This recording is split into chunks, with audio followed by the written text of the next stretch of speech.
Bisa yun loh, sangat. Happy birthday.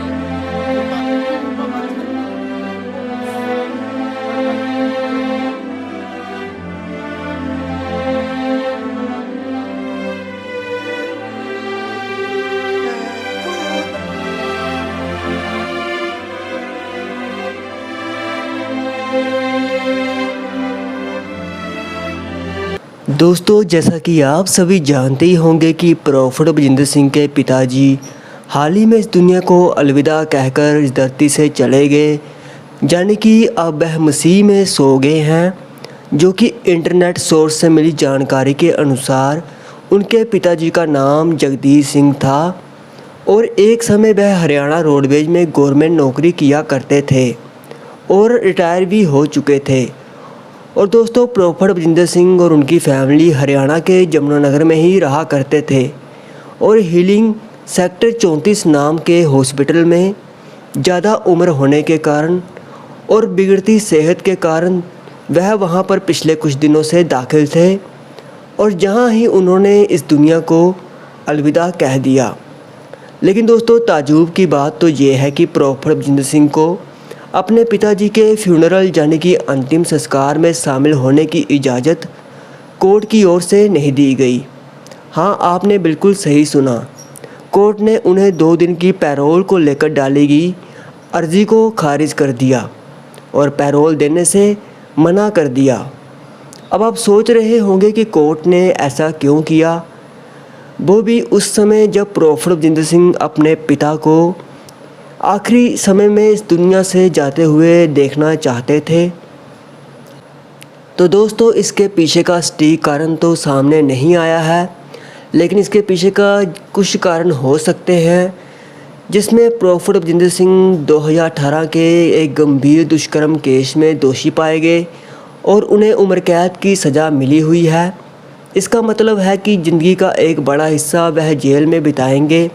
और दोस्तों, ऐसी सज़ा के मामले में किसी भी कारण को लेकर मुजरिम को पैरोल यानी कि कुछ समय के लिए जेल से बाहर जाने की इजाज़त मिलना बहुत ही रेयर यानी कि बहुत ही कम चांस होते हैं, क्योंकि कानून का मकसद साफ होता है कि समाज को ये संदेश देना कि गंभीर अपराध करने वालों को आसानी से पैरोल नहीं मिलेगी, जबकि ये सिर्फ कानूनी बातें ही हैं।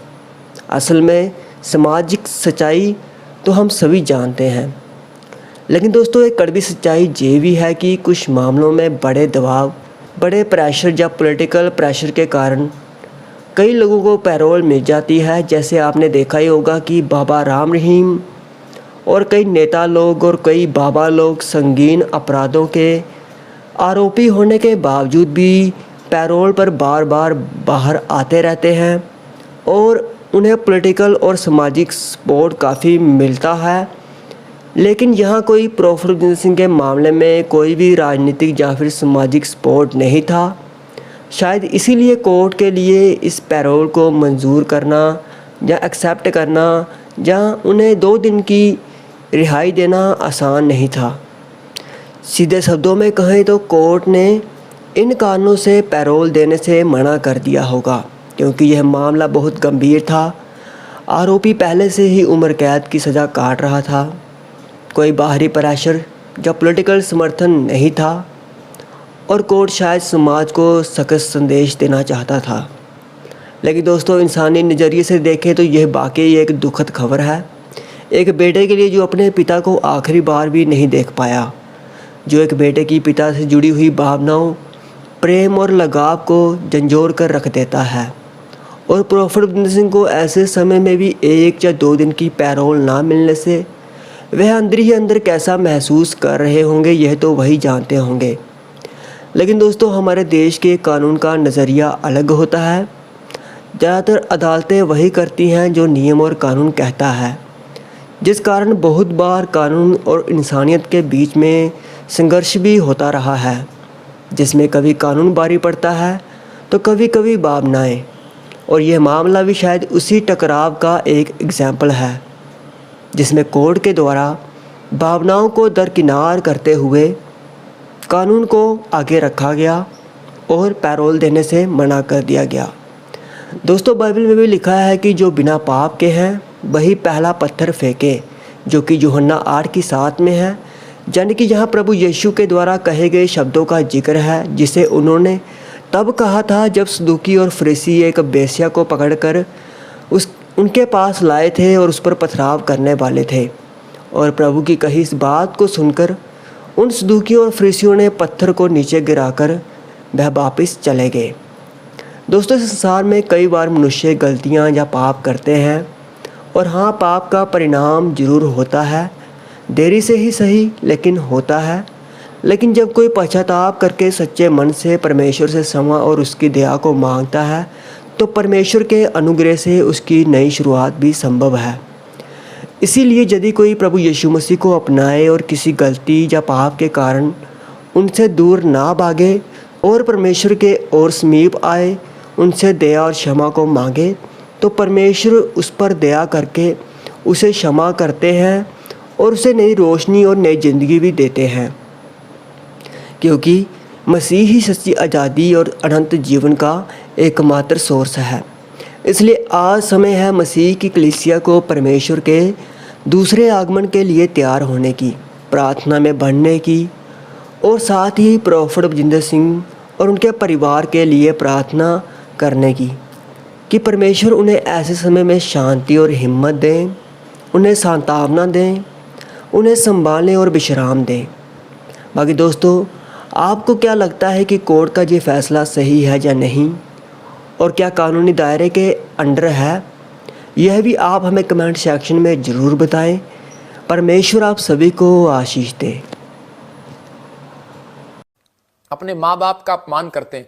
कुछ लोग कहते हैं कि अगर आप अपने आप में घमंड में आ गए, अगर मैं कहूं कि मैंने इसको चेला बनाया, अगर मैं कहूं कि मैं इसका बॉस हूं, मैंने इसको सिखाया डॉक्टर बनाने के लिए, इंजीनियर बनाने के लिए, मेरे बड़े भाई ने ताऊ के लड़के को सेट किया और उसके अंदर घमंड आ गया, लेकिन हमने एक बार भी उसको नहीं कहा कि तू हमारे से सीखने के बाद तू एक बहुत बड़ा व्यक्ति बन गया आजकल, लेकिन तू बात नहीं करता, उसके पास बड़ा टैलेंट हो गया, हुनर हो गया, पैसे कमाने लगा। लेकिन परमेश्वर का धन्यवाद हो, मेरे भाई ने कभी नहीं कहा। मैंने छोटे सी उम्र में अपने भाई को जरूर कहा, मैंने कहा यार ये तो तेरे द्वारा एग्रीकल्चर डिपार्टमेंट में इतना बड़ा तूने इसको काम सिखाया, तूने कंपनी में लेके गया, आज तुझे कंपनी से निकाल दिया, लेकिन ये वहीं का वहीं है, तू इसका बॉस होता था, तो ये क्या तेरे साथ हो रहा है? लेकिन वो कहता है कोई बात नहीं, परमेश्वर इसको आशीष दे। मतलब मैं आपको बता रहा हूं, वो बेशक चाहे कुछ भी था, लेकिन परमेश्वर ने उस व्यक्ति को वहां बढ़ाया होगा, लेकिन उसके बाद उसने मेरे भाई को परमेश्वर ने अपना दास बनाया और वो बढ़ा।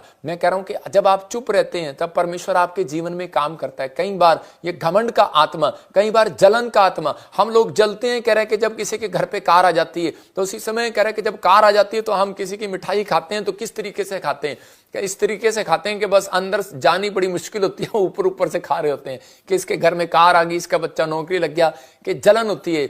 मतलब आज भी बहुत सारे विश्वासियों के अंदर जलन का आत्मा काम कर रहा है, आज भी बहुत सारे पास्टरों के अंदर आत्मा का काम कर रहा है। इसका चर्च बढ़ गया, मेरा नहीं बढ़ा, इसकी लोग आने लगे, मेरा नहीं बढ़ा। मतलब वो कोई ना कोई चाल खेलने की कोशिश करेंगे, लेकिन पवित्र आत्मा अपने लोगों को कहता है, कह रहा है कि मैं देख रहा था एक जगह पर मूसा को